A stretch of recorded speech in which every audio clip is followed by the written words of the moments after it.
넬로와 파트라슈는 조용히 할아버지를 이불로 곱게 감싼 뒤 교회 옆 무덤가로 옮겼어요. 그 무덤엔 이름도 없었고 장례식에 온 사람도 둘뿐이었죠. 넬로와 파트라슈. 둘은 조용히 울며 하얀 눈길을 터벅터벅 걸었어요. 세상은 온통 하얗고 바람은 차가웠고 그곳엔 두 친구뿐이었어요. 장례를 마치고 마을로 돌아왔을 때 넬로와 파트라슈를 반겨주는 사람은 아무도 없었어요. 모두가 차갑게 등을 돌렸죠. 그때 알로아 엄마가 딸 알로아의 손에 작은 꽃 화환을 쥐어주며 말했어요. 이걸 그 아이 할아버지 무덤에 놓고 오렴. 알로아는 말없이 고개를 끄덕였고 그날 오후 조용히 교회로 향했어요. 하지만 그 무렵 넬로는 가슴 아픈 현실 앞에 서 있었어요. 장례를 치르느라 모은 돈을 다 썼고 월세를 낼 돈도 한 푼 없었지요. 넬로는 집주인을 찾아가 애타게 부탁했어요. 조금만 더 기다려주세요. 하지만 집주인은 냉정했어요. 코지스 씨와 친구였던 그 사람은 단호하게 말했죠. 돈이 없다면 당장 이 집에서 나가! 짐도 전부 가져가! 그날 밤 불 꺼진 오두막, 넬로는 파트라슈를 꼭 끌어안고 조용히 울었어요. 차가운 화로 앞에서 두 친구는 서로의 체온에 기대며 밤을 보냈지요. 그리고 다음 날 아침, 크리스마스 이브, 넬로는 파트라슈의 목을 감싸 안으며 속삭였어요. 파트라슈, 쫓겨나기 전에 우리가 먼저 나가자. 둘은 눈 덮인 길을 따라 앤트워프를 향해 걸어갔어요. 시청 앞에 도착했을 땐 시계탑에서 10시를 알리는 종이 울렸어요. 2시간 뒤, 정오면 미술경시대회 결과가 발표되는 시간이었지요. 넬로는 조용히 시청으로 향했어요. 그곳엔 아이들과 그들의 부모님, 친구들, 친척들까지 많은 사람들이 있었지만 넬로는 혼자였어요. 그를 응원하는 이는 단 한 사람도 없었지요. 그리고 마침내 정오. 시청의 문이 열리고 사람들은 안으로 들어갔어요. 넬로도 조심스럽게 들어갔지요. 하지만 잠시 뒤 넬로는 자신이 우승하지 못했다는 걸 알게 되었어요. 그 순간 마음속에 남아있던 희망이 눈송이처럼 무너져 내렸고 넬로는 그 자리에서 정신을 잃고 쓰러지고 말았어요. 정신을 차렸을 때 넬로는 차가운 돌바닥에 누워 있었고 파트라슈는 그의 얼굴을 핥으며 애타게 깨우고 있었지요. 밖엔 하얀 눈이 조용히 내리고 있었어요.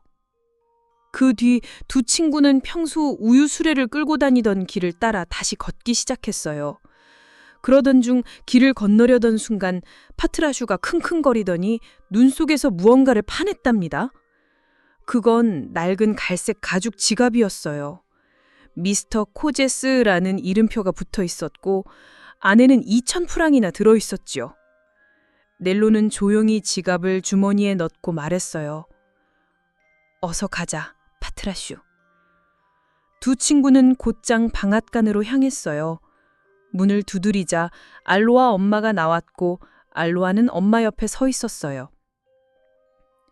알로아 엄마는 눈시울을 붉히며 말했어요. 넬로야, 참 안 됐다.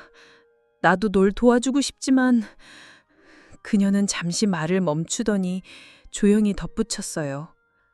알로아 아빠가 돈을 잃어버렸단다. 그걸 찾으러 나갔지만 이렇게 눈이 많이 오는 날 찾을 수 있을지 모르겠구나. 그 순간 넬로는 조용히 지갑을 꺼내 내밀었어요.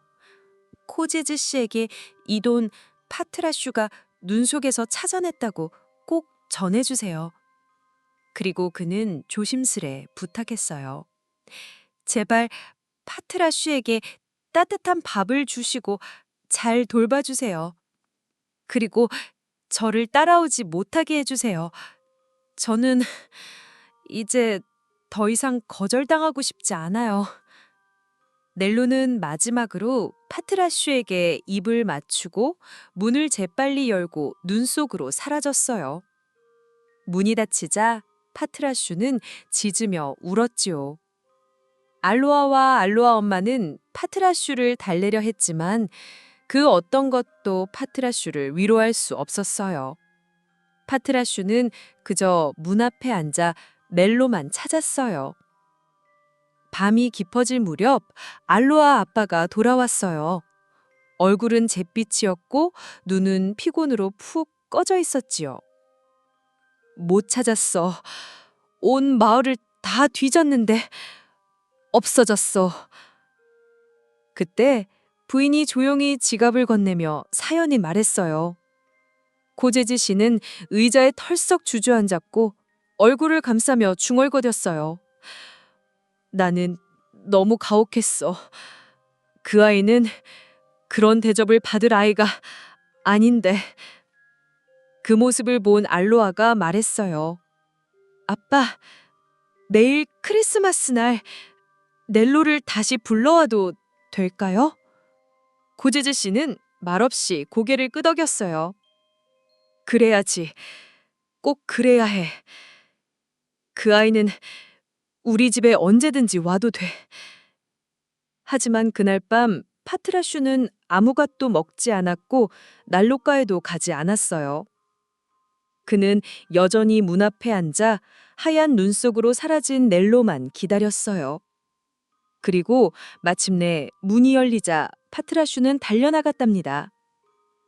넬로를 찾아야 해. 그토록 보고 싶어 했던 그림이 있는 곳으로 갔을 거야. 넬로가 늘 가던 성당, 그곳 문은 열려 있었고 파트라슈는 조심스레 안으로 들어갔어요. 넬로는 차가운 돌바닥 위에 쓰러져 있었지요. 파트라슈는 넬로 곁에 다가가 조용히 얼굴을 핥았어요. 넬로는 천천히 눈을 떴고 파트라슈를 꼭 껴안으며 말했어요. 이제 아무도 우리를 원하지 않아. 이제 우리 둘뿐이야. 두 친구는 서로를 꼭 껴안고 조용히 바닥에 누웠어요. 크리스마스 이브 깊은 밤, 성당 안으로 달빛이 스며들었어요. 벽에 걸린 커다란 두 그림이 달빛의 모습을 드러냈답니다. 십자가에 들어올려지는 예수, 십자가에서 내려지는 예수. 크리스마스여서 커튼이 걷혀 있었던 거예요. 넬로는 비틀거리며 일어났어요. 그리고 마침내 그토록 보고 싶어 했던 그림 앞에 섰지요. 두 눈에는 눈물이 그렁그렁했고 얼굴에는 오랫동안 기다린 기쁨이 퍼졌어요. 파트라슈, 저기 봐.